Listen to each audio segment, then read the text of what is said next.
Halo, Assalamualaikum warahmatullahi wabarakatuh. Bertemu lagi dengan Ibu dalam pembelajaran geografi. Nah, untuk pertemuan kali ini kita akan membahas mengenai materi persebaran flora dan fauna yang ada di dunia dan yang ada di Indonesia. Nah, ini adalah materi di bab 2 ya dalam pembelajaran geografi di kelas 11. Nah, sebelum kita mulai pembelajaran hari ini, jangan lupa kalian untuk mengisi absennya ya, untuk, menandakan bahwa kalian hadir pada pertemuan kali ini. Nah, kita mulai saja ya. Di sini Ibu akan ngebagikan share screen-nya ya, berupa PowerPoint mengenai persebaran flora dan fauna.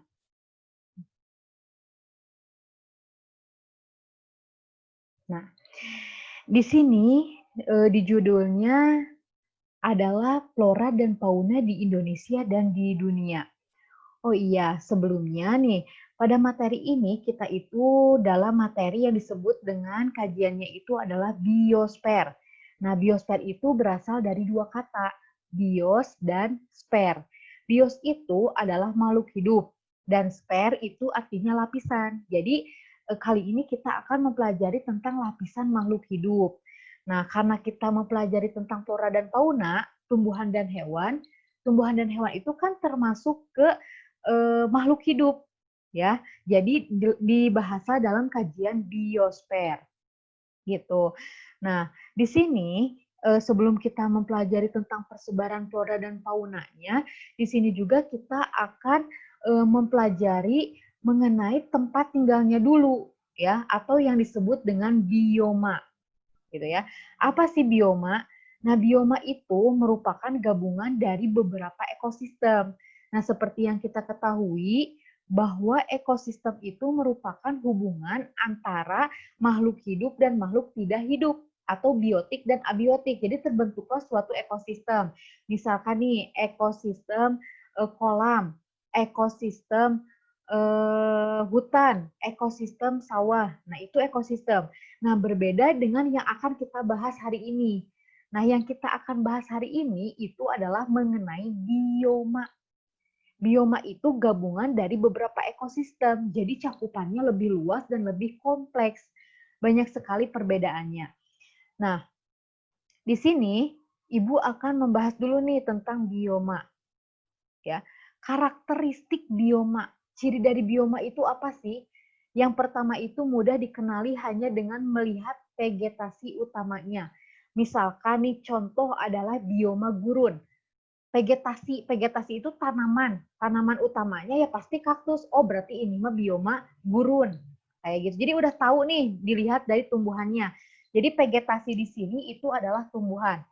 Yang kedua, itu bioma itu merupakan komunitas yang klimaks, artinya terdapat vegetasi utama yang mendominasi kawasan tersebut. Misalkan di gurun. Di gurun itu vegetasi atau tanaman yang mendominasinya adalah kaktus. Oh, berarti ini adalah bioma gurun. Gitu. Jadi kita bisa menyimpulkan ini bioma gurun. Kayak gitu. Nah, yang ketiga terbentuk dari hasil interaksi antara lingkungan kayak iklim, tanah, dan organisme yang hidup di lingkungan tersebut. Nah, jadi kan gurun itu terbentuk karena adanya interaksi antara iklim yang panas, terus nanti ada binatangnya yang dapat hidup di daerah panas itu apa. Jadi ada hubungan antara yang mati dengan yang hidup, antara biotik dengan abiotik. Jadi terbentuklah satu bioma. Contohnya adalah bioma gurun. Nah, terus yang keempat, bioma merupakan komunitas yang cukup mantap dalam periode jangka waktu yang lama. Nah, jadi kan kayak gurun itu nggak akan berubah. Misalkan setahun gurun, setahun bukan gurun, itu nggak bisa. Jadi bioma itu bakalan terus terjadi. Jadi tidak akan hancur gitu. Ya. Yang kelima itu menempati wilayah atau daerah yang cukup luas. Jadi bioma itu cakupannya lebih luas. Ya, kalau bioma berbeda dengan ekosistem. Kalau misalkan ekosistem, dia cakupannya lebih sempit. Kayak kan kalau ekosistem itu ekosistem kolam ikan, ya udah satu kolam ikan. Kalau misalkan bioma itu cakupannya lebih luas. Jadi ada kolam ikan, misalkan hutan dan sebagainya yang saling berinteraksi. Itu bioma. Nah, sebelum kita mempelajari bioma, nah kita harus tahu nih apa sih yang mempengaruhi persebaran flora dan fauna yang ada di Indonesia atau yang ada di dunia, ya, di seluruh dunia gitu. Yang pertama itu adalah faktor klimatik. Hmm. Jadi hari ini kita akan mempelajari faktor yang mempengaruhinya dulu, gitu ya. Klimatik itu berhubungan dengan iklim. Nah, faktor ini adalah faktor yang paling mempengaruhi, ya. Misalkan gini, Indonesia itu iklimnya tropis, ya. Antara iklim yang tropis dengan iklim yang dingin pasti berbeda, baik itu tumbuhannya maupun hewannya. Kalau misalkan di iklim tropis itu biasanya si pohonnya itu hijau sepanjang tahun dan hewannya itu kayak gajah, terus kayak ada misalkan monyet, orang utan. Nah, itu faktor klimatik yang dari wilayah tropis. Nah, berbeda dengan faktor klimatik yang berada di daerah dingin. Nah, kan karena dingin pasti si hewannya juga yang memiliki kulit yang tebal. Jadi setiap daerah atau wilayah itu memiliki bioma yang berbeda. Kalau misalkan di dingin mah yang bisa hidupnya itu adalah pinguin, beruang kutub. Nah, sedangkan di tropis itu yang hidupnya itu misalkan orang utan, gajah dan sebagainya. Itu faktor klimatik. Jadi iklim itu sangat mempengaruhi. Jadi tidak semua binatang itu bisa tinggal di tempat yang sama gitu. Jadi tersebar ya secara tidak merata. Ya. Yang kedua itu adalah faktor edapik.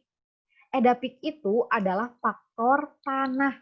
Nih, antara tanah yang subur dengan tanah yang tidak subur pasti si tumbuhan dan hewannya juga pasti berbeda. Nih, kayak di gurun, kering. Nah, pasti tumbuhannya itu cuman kaktus aja. Berbeda dengan di tropis. Di tropis itu karena subur, pohon-pohon yang besar juga bisa tumbuh. Kanopinya sangat lebar. Kanopi itu daun ya. Nah, pasti antara satu daerah dengan daerah yang lainnya itu memiliki karakteristik yang berbeda. Jadi tersebar secara tidak merata, ya. Nah, yang ketiga itu adalah faktor fisiografi. Faktor fisiografi itu adalah faktor ketinggian. Nah, kalau misalkan kalian yang suka muncak ke gunung, ya, atau kalian pernah main nih ke Margawindu, itu si tumbuhannya itu berbeda nih dengan daerah yang ada di Sumedang Kota. Kalau misalkan di daerah Sumedang Kota, itu tumbuhannya itu kayak padi gitu. Nah, kita naik nih ke Margawindu, pasti tumbuhannya itu seperti teh. Nah, karena setiap ketinggian itu memiliki iklim yang berbeda, nanti tanamannya pun akan berbeda. Nah, yang keempat itu adalah faktor biotik. Faktor biotik itu adalah faktor makhluk hidup. Nah, misalkan nih, ibu itu kan biotik, makhluk hidup. Misalkan ibu mau membantu persebaran, misalkan ibu main ke Banten. Nah, ke Banten itu ibu ngebawa pohon pisang yang khas dari Banten, dibawa ke Sumedang. Berarti ibu ikut menyebarkan pohon pisang tersebut. Nah, yang biotik lagi, misalkan hewan nih kayak kupu-kupu. Kupu-kupu itu kan kadang suka ngambil sari bunga, dari satu sari bunga ke sari bunga yang lain. Nah, nanti si serbuknya itu ada yang jatuh, tumbuhlah di daerah mana kayak gitu. Nah, nanti kan eh, kupu-kupu tersebut dia membantu persebaran tumbuhan bunga tersebut. Nah, ini adalah beberapa faktor yang mempengaruhi kenapa sih flora dan fauna itu tersebar. Jadi ada faktor klimatik. Oh iya, klimatik itu kayak terdiri dari suhu, kelembaban udara, angin, dan tingkat curah hujan. Terus ada faktor edapik itu berhubungan dengan tanah, dengan kesuburan tanah. Yang ketiga itu berhubungan dengan faktor fisiografi. Dan yang keempat itu berhubungan dengan faktor biotik atau faktor makhluk hidup. Kayak gitu. Nah, terus di sini ada beberapa macam-macam bioma. Di sini Ibu karena macam-macam bioma itu cukup banyak ya. Jadi Ibu akan ngebahas dua dulu ya mengenai bioma tundra dan bioma taiga. Ya. Bioma itu kan tadi terdiri dari beberapa gabungan ekosistem. Nah, yang pertama itu ada bioma tundra. Nah, bioma tundra ini ada di wilayah kutub, ya. yang memiliki es atau es abadi. Jadi si esnya itu nggak akan apa namanya tuh meleleh kecuali karena perubahan iklim yang sangat ekstrim ya. Nah, ini contohnya kalau di Indonesia itu ada di Puncak Jaya Wijaya Indonesia, terus ada juga di Gunung Fuji, dan juga di Kutub ya, bioma tundra ini.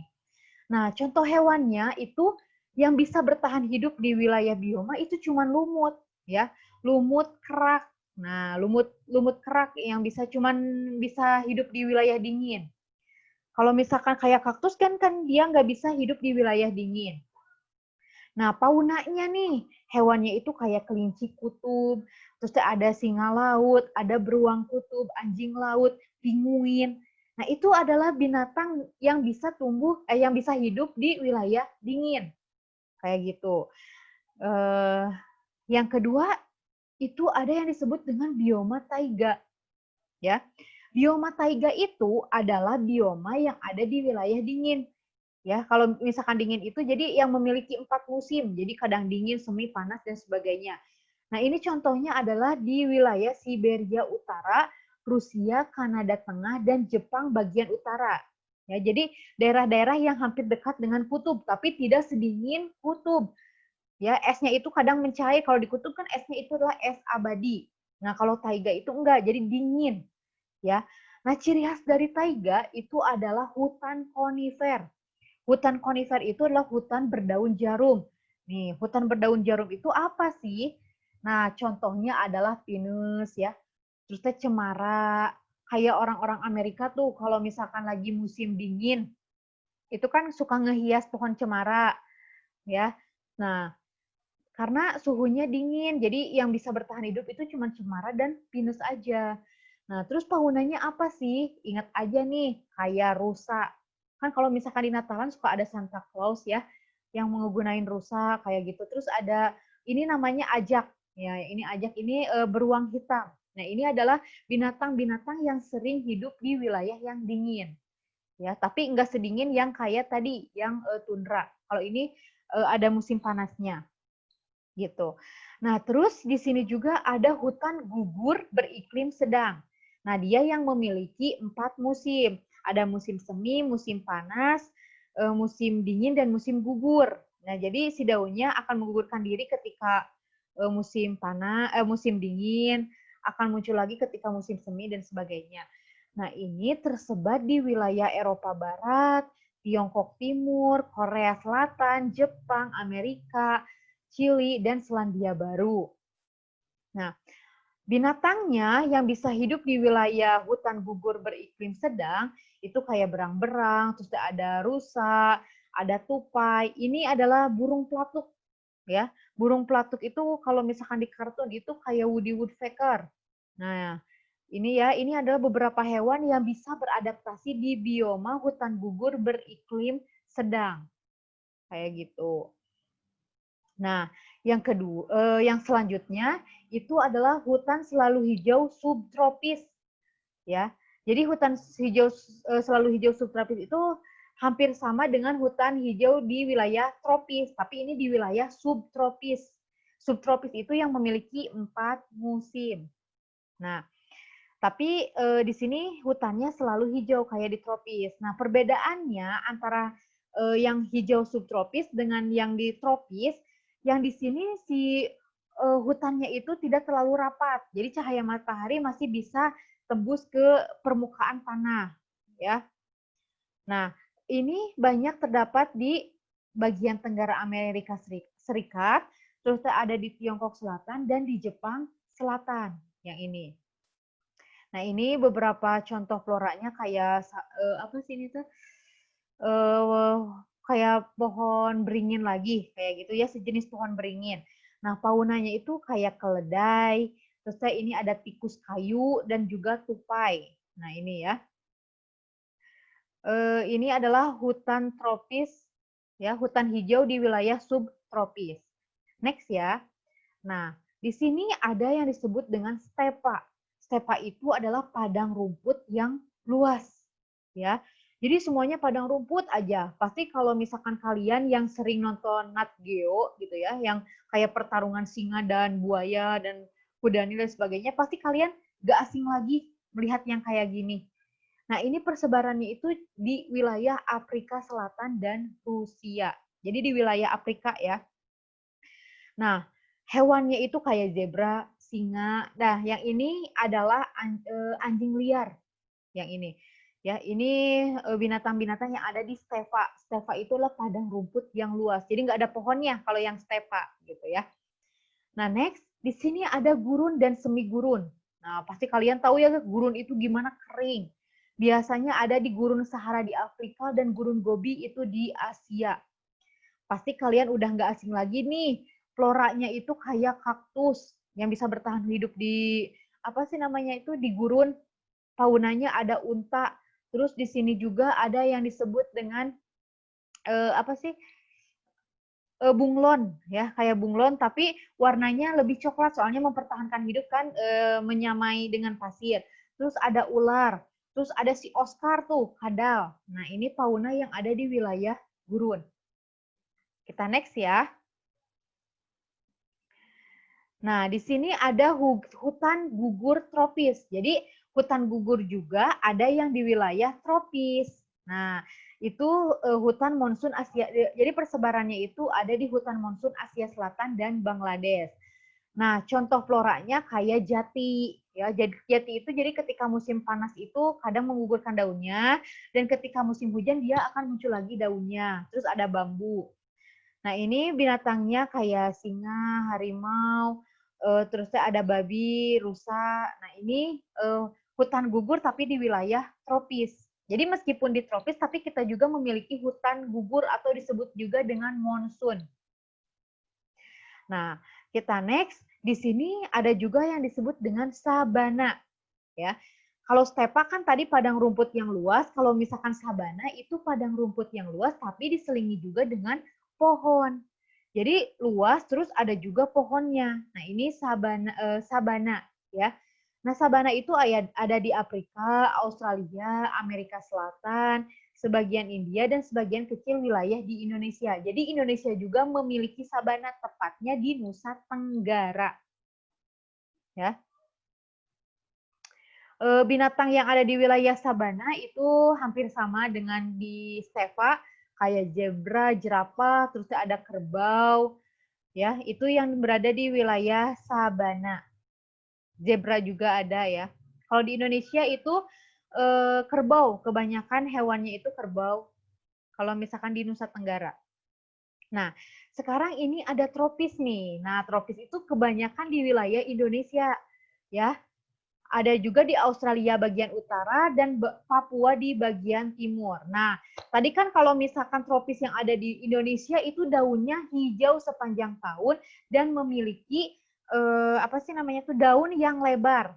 Nah, tanamannya yang khas di wilayah tropis itu kayak anggrek, terus ada paku-pakuan, terus ada juga eukaliptus ya. Paku-pakuan itu disebut juga dengan pakis, meranti, damar itu banyak terdapat di wilayah Indonesia. Nah ini hewan-hewannya kayak orang utan, ada tupai, ada babi hutan, ya itu hewan-hewan yang ada di hewan dan tumbuhan yang ada di wilayah tropis. Nah untuk minggu depan ya, nah untuk minggu depan kita akan mempelajari mengenai persebaran flora dan fauna yang ada di dunia dan di Indonesia. Nah, hari ini Ibu cuma menjelaskan mengenai materi sampai ke persebaran bioma. Gitu. Nah, nanti kalian coba cari tahu dulu di internet maupun di buku sumber yang lainnya mengenai persebaran bioma yang ada di Indonesia, baik itu Indonesia maupun yang ada di dunia. Nah, mungkin untuk pertemuan hari ini kita cukupkan. Mohon maaf bila ada kesalahan. Wabillahi taufiq wal hidayah. Wassalamualaikum warahmatullahi wabarakatuh.